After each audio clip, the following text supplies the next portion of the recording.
بسم اللہ الرحمن الرحیم۔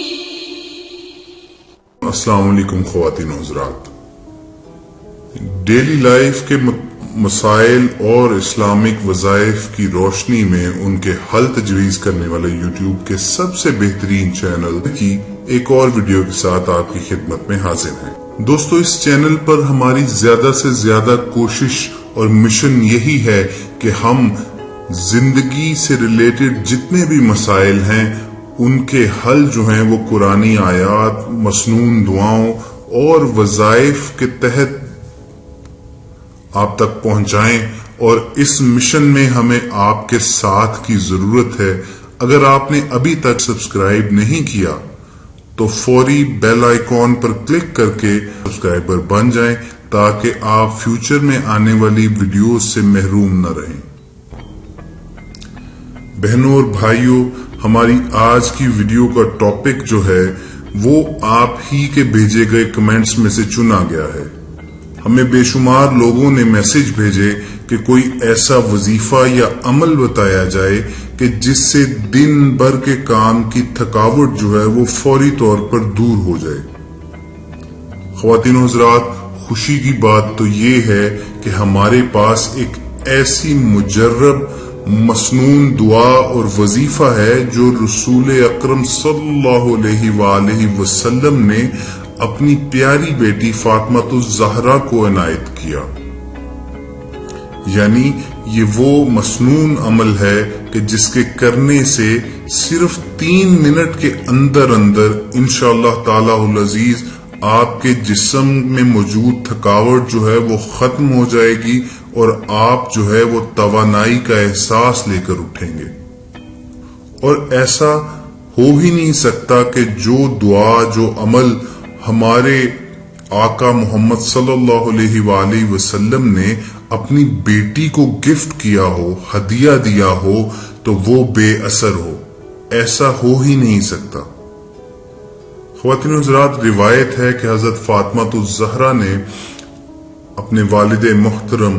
ہمارے آقا محمد رسول اللہ صلی اللہ علیہ وآلہ وسلم سے درخواست کی کہ وہ دن بھر کام کر کے تھک جاتی ہیں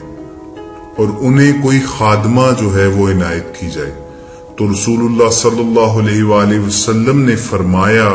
اپنی پیاری بیٹی کو یہ ہدیہ کیا کہ میں آپ کو ایک ایسا عمل نہ بتا دوں جو خادموں سے بہتر ہے۔ دوستو، وہ مسنون عمل یہ ہے کہ آپ رات سونے سے پہلے صدق دل کے ساتھ اول و آخر درود ابراہیمی پیش کریں گے۔ سب سے پہلے تو یعنی جو درود ہم نماز میں پڑھتے ہیں، اللہم صلی علی محمد وعلی آل محمد کما صلیت علی ابراہیم وعلی آل ابراہیم انکا حمید مجید، اللہم بارک علی محمد وعلی آل محمد کما بارکت علی ابراہیم وعلی آل ابراہیم انکا حمید مجید۔ درود ابراہیمی کا ہدیہ پیش کرنے کے بعد آپ نے یہ تسبیح پڑھنی ہے جس کو تسبیحات فاطمہ کا نام دیا گیا ہے۔ یہ تسبیح ہے کہ آپ نے 33 مرتبہ سبحان اللہ، 33 مرتبہ الحمدللہ اور 34 مرتبہ اللہ اکبر کا ورد کرنا ہے اور اپنے جسم پر پھونک دینا ہے۔ آپ کی سہولت کے لیے دوبارہ میں دہراتا ہوں کہ 33 مرتبہ آپ نے سبحان اللہ، 33 مرتبہ الحمدللہ اور 34 مرتبہ اللہ اکبر کا ورد کر کے اپنے جسم پر پھونک دینا ہے۔ انشاءاللہ تعالی تمام تھکاوٹ دور ہو جائے گی اور صبح اٹھتے وقت آپ کو تازہ دم اور توانا محسوس ہوگا۔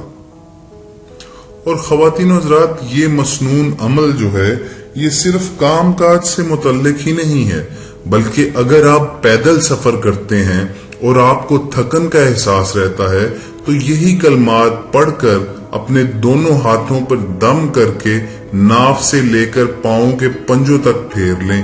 انشاءاللہ تعالی اس قدر قوت اور طاقت پیدا ہوگی کہ چلنے کا بالکل احساس نہیں ہوگا، نہ تھکن محسوس ہوگی اور آپ چاقو چوبند رہیں گے۔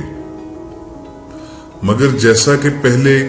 ہم نے آپ سے عرض کیا کہ آپ نے اول و آخر درود ابراہیمی کا ہدیہ ضرور پیش کرنا ہے،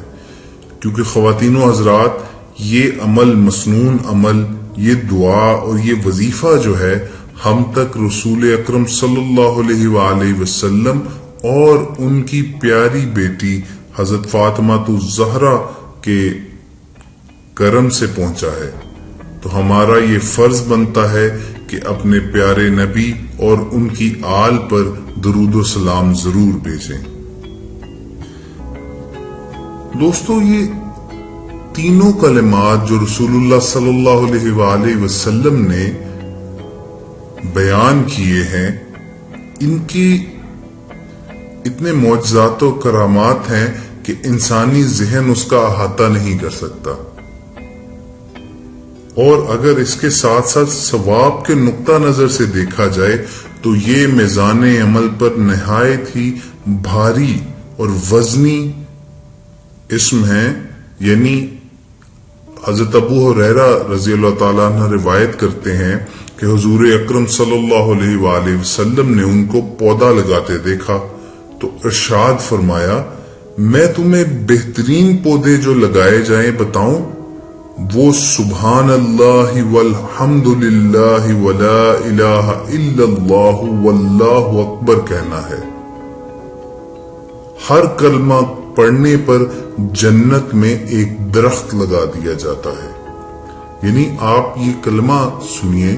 سبحان اللہ والحمد للہ ولا الہ الا اللہ واللہ اکبر، یہ تینوں جو اسم ہیں اس کلمے میں موجود ہیں، اور ایک بار پڑھنے سے آپ کے نام کا جنت میں ایک درخت لگا دیا جاتا ہے۔ تو یہ کرم ہے ہمارے آقا کا ہم پر، یہ رحمت ہے اللہ تعالی کی ہم پر اپنے محبوب حضرت محمد صلی اللہ علیہ وآلہ وسلم کا امتی ہونے کے باعث کہ ہم ایک چھوٹا سا عمل کر کے اپنی روزمرہ زندگی کی مشکلات جو ہیں ان کو ایسے ختم کر سکتے ہیں جیسے ان کا کبھی وجود ہی نہیں تھا۔ دوستو، یہ تمام دعائیں، آیات اور وظائف جو یہاں اس چینل پر شیئر کیے جاتے ہیں وہ مستند، مجرب، مختصر، جامع اور اثر انگیز ہوتے ہیں۔ بعض اوقات ہمیں بہت سے لوگ کمنٹ کرتے ہیں کہ انہوں نے وظیفہ کیا لیکن اس کا کوئی نتیجہ نکلا نہیں، یا ان کے حق میں نتیجہ نہیں نکلا۔ خواتین و حضرات، ان کی اثر انگیزی میں اور قبولیت میں تو کوئی شک نہیں ہے۔ کمی اگر ہوتی ہے تو ہمارے دھیان، فوکس اور نیت میں ہوتی ہے۔ یعنی ہمیں اللہ تعالی سے مایوس ہرگز نہیں ہونا چاہیے، ہمیں یہ دیکھنا چاہیے کیا ہم میں تو کوئی کمی نہیں تھی جب ہم نے یہ عمل کیا۔ چنانچہ جب بھی کوئی بھی دعا کریں، کسی بھی وظیفے کی روح سے کریں یا ویسے ہی اللہ تعالیٰ کو یاد کر کے اپنی حاجت روائی کے لیے اپنی مشکل بیان کریں اس کے دربار میں، تو پورے خشوع و خضوع کے ساتھ، کامل یقین کے ساتھ اور اللہ تعالیٰ کی ذات پر ایمان کے ساتھ کہ اے اللہ تو نے ہی عطا کرنا ہے اور میں تجھ سے ہی مانگ رہا ہوں، اگر اس طرح دعا کی جائے تو ایسی کوئی صورت ہی نہیں ہے کہ اللہ تعالیٰ اس حاجت کو، اس حاجت روائی کی جو درخواست ہے اس کو رد کر دیں۔ ایسا کیسے ہو سکتا ہے؟ خواتین و حضرات، اللہ تعالیٰ خود قرآن پاک میں فرماتے ہیں کہ جب کوئی پکارنے والا پکارتا ہے تو میں سنتا ہوں اور اس کی پکار کا جواب دیتا ہوں۔ اسی طرح ایک اور جگہ ارشاد ہے، لا تقنطوا من رحمت اللہ، یعنی اللہ تعالیٰ کی رحمت سے مایوس نہ ہو جانا۔ تو ضرورت صرف اس امر کی ہے کہ ہم پورے اعتقاد کے ساتھ، پوری دل جمی کے ساتھ دنیاوی خیالات کو اپنے ذہن سے باہر نکال کر صرف اللہ تعالیٰ سے رابطے میں رہیں اور اللہ تعالیٰ سے مانگیں تو انشاءاللہ اس کی رحمت کے در جو ہیں وہ آپ پر کھول دیے جائیں گے اور آپ پر عنایات و کرامات کی وہ بارش ہوگی کہ آپ خود حیران رہ جائیں گے۔ تو ہماری کوشش یہ ہونی چاہیے کہ نہ صرف مصیبت کے وقت بلکہ ہر وقت ہر حال میں، تنگی میں، کشائش میں، امیری میں، غریبی میں، صحت مندی، بیماری میں، ہر حال میں اللہ تعالیٰ کو پیش نظر رکھیں، اللہ تعالیٰ کو اپنے دل میں رکھیں تو انشاءاللہ اللہ تعالیٰ بھی آپ کو یاد کرے گا اور آپ کبھی کسی بڑی مشکل میں گرفتار نہیں ہوں گے۔ دوستو، ہم امید کرتے ہیں کہ آپ کو ہماری آج کی ویڈیو جو ہے وہ پسند آئی ہوگی اور ہم آپ سے درخواست کرتے ہیں کہ آپ اس ویڈیو کو ایک صدقہ جاریہ کے طور پر آگے شیئر بھی کیجیے تاکہ اسلامی تعلیمات کی ترویج اور تشہیر کا جو مشن لے کر یہ چینل شروع کیا گیا ہے اس میں مدد مل سکے۔ انشاءاللہ بہت جلد کسی نئی ویڈیو کے ساتھ دوبارہ حاضر ہوں گے، تب تک کے لیے اللہ حافظ۔